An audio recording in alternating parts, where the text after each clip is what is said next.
Aloha, friends and neighbors. This is Rollin Frost, Kona astrologer. And here's the three wise men. They weren't wise men, they were astrologers. Of course, they were wise men too, weren't they? Of course, in ancient times, it was not easy to be an astrologer. No, you didn't have all of our modern tools. And, you know, the mathematics was complex.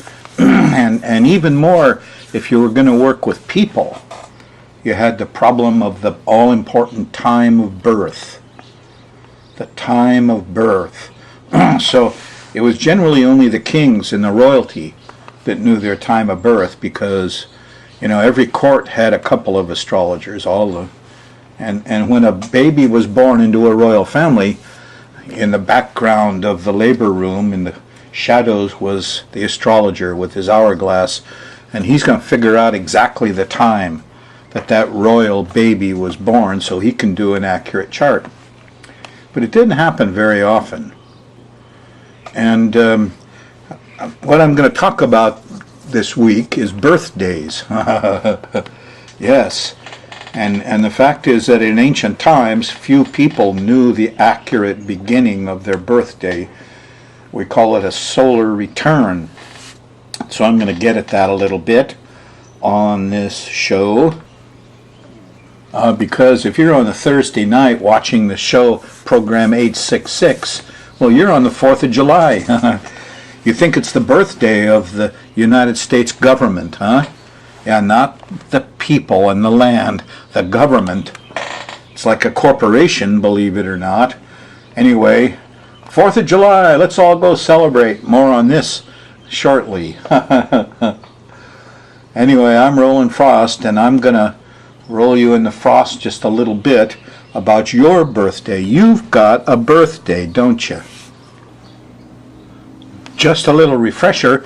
You're going to have a birthday party. All your friends are going to come and bring you presents, huh? And then there is the wonderful ceremony. Oh yeah, we got to light the candles, make a flame, and then you got to blow it out and make a wish. What do you suppose that's all about, these wishes, huh? What kind of a ceremony is this birthday party that we do every year? Well, like most of modern culture, they have totally mucked up and screwed up the real ancient science, and that's what we're going to talk about here today, is your solar return and what it's really all about. Now here's a personal example of the power of the birthday wish, so to speak, the magic of it. Here's my son Michael. You can see how little he weighs, little guy. I did his birthday chart, his solar return. It was terrible, just terrible.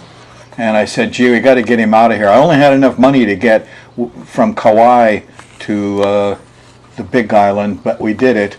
And we were on a mile road on Kauai. I had redone this little cabin totally.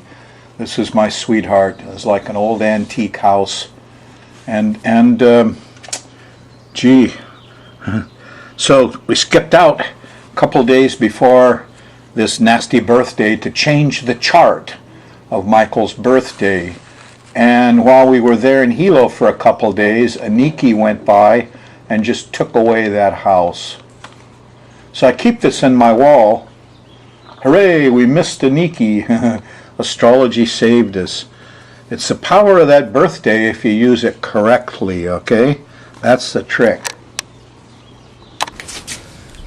So the three of us sat on that bed in the Hilo Hotel and then watched Aniki go over our house on this with a satellite view. Wow. Okay, what are these birthdays all about? The theory is that on the day the sun returns to the place when you were born, that 24 hours is a replica of the year. So if you get a bunch of money 12 hours into your birthday, your solar return birthday, 6 months into the year you get a bunch of money. Have a big fight with somebody and you're 6 hours into your solar return, that's 1/4. Okay, 4 months into the year there's going to be a hassle. So these things work pretty well. In ancient times, the way it happened was when the king had his birthday, his solar return, carefully calculated, everybody in the kingdom had to take a day off, and they had to come and bring the king presents and money and make him laugh and tell him jokes and bring him candy and, roast turkey and stuff. Yeah, the original birthday party was the day you took off. The whole kingdom took the day off to celebrate the king's birthday. The thing is, you cannot do these just willy-nilly. They have to be done at the right time. They have to be done when the sun is exactly the same place as it was when you were born. Excuse me. Now, that sounds easy, but it's not. The first complication is the whole sky moves 1 degree every 72 years. So, that means that if you're 72 years old, well, you have to add 1 day to your birthday. 1 degree is 1 day of sun travel. So if you're 36 years old, you have to add half a degree. Well, that's 12 hours. Now if you don't, this is called precession. If you don't precess the solar return, they don't work. And 20 years ago I'm studying astrology and I got some books on solar returns, tried them out, they didn't work at all. And some of these books were ridiculous. They would say, well, if these planets are in this quarter of the chart, you might have something like this occurring during the coming year. They didn't work. They didn't precess them. People who wrote the books never tried to use them. So, when I precessed them, oh boy, and then I went back and checked my birthdays when I was younger. Oh boy, they really work good. Now the thing is, if you have a bad solar return, the other complication is, here's this leap year thing, right? Every 4 years, the whole thing changes 1 day. The leap year. And we put an extra day into February. Now that pretty much buggers up your birthday also, because you're trying to get it right down to the minute. So you have to calculate these things, precess them, and know when it's happening right to the minute. And then the 24 hours that goes around on your solar return is a microcosm of the year. So now you can manipulate this. You can have a birthday party. You can take the phone off the hook. You can go to the beach. You can quit smoking. You could eat healthy diets. You could do all kinds of things on your solar return that would just like take a hold and tend to go through the whole year because you did them at this magical time. You see, if the king was happy on his solar return and he had money coming in and he was laughing and he was happy, well, that meant he'd be laughing and happy and have money coming in all year, which meant the kingdom would prosper. So when I saw my son Michael's terrible solar return in Kailua-Kona and got as far away from it as I could, we just neatly stepped aside for 3 days and let Iniki go by and trash both my little cabins, and we came back to a total disaster. All the big trees were gone, everything. The blades of grass were gone out of the ground. So there's a lot of power in this. Now you could use this not just to avoid the bad stuff, but you can use it to make things better. The trick is you got to get ahead of it a little bit, and if you want to adjust it a little, like you could adjust it 5 degrees between Kauai and the Big Island, and just fine tune it to make better Venus or better Jupiter, more money, more love. Yes. So the kings and queens of England for a long time have had their birthdays all over the world at odd places. They're doing that because of astrologers' advice.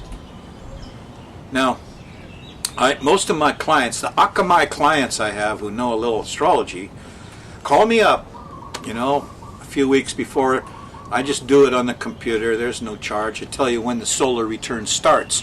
So at least you can mark that lucky hour and for the next 24, avoid getting in trouble and just do good things. The worst case is, most of us, as you get a little older, your birthday skips to the next day. So if you use the common Western idea of a birthday party on your birthday, the calendar day, there's a good chance your solar return is the next day. And people go out on their birthday, and in the nighttime they all have a big party and they drink a whole bunch. And the next morning they wake up feeling really terrible with a hangover. Well, you do that on your solar return, you're going to be sick for a long time. A lot of the year will be spent in a hangover-like situation. If you're going to wake up on your solar return, you want to be bright and shiny like a new penny and get up and bounce outside and exercise and eat good.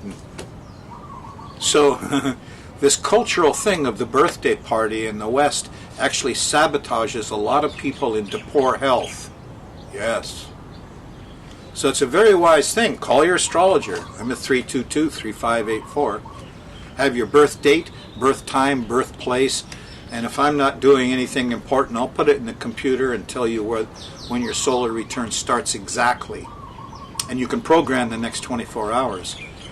And if I see something that I don't like, that looks like a Iniki is coming through the wall of your house, I'll tell you. And you might have a chance to... You go to Las Vegas from Hawaii, the whole chart changes 30 degrees.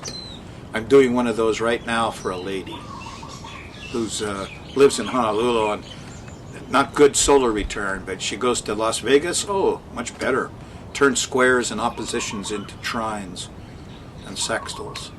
So by moving to different parts of the Earth, the solar return chart changes, the houses change. And you can take the bad planets and turn them into a much better position. This is the only time I know when you can solidly affect your reality, consciously. I'm told Jehovah's Witnesses won't celebrate birthday parties because they're aware it's really a magical ceremony, you know. And now you know how it started with the king. But you got to do it right. You got to do it at the right time. And that's a great benefit of astrology. I mean, we didn't take any of the Iniki trauma. Well, the trauma was when we got back and we saw what my little farm on a Ma'o road looked like. Woo! Anyway,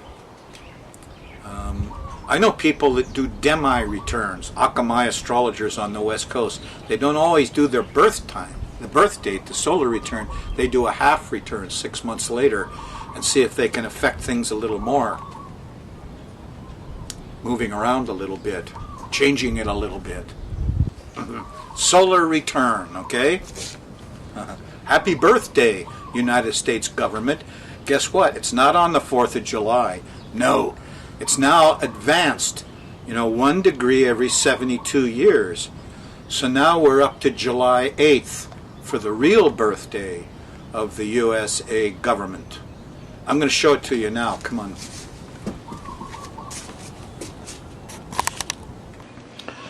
Okay, here's the first chart I used for the U.S. government. I rectified 9/11, and this is what I came up with. Complicated.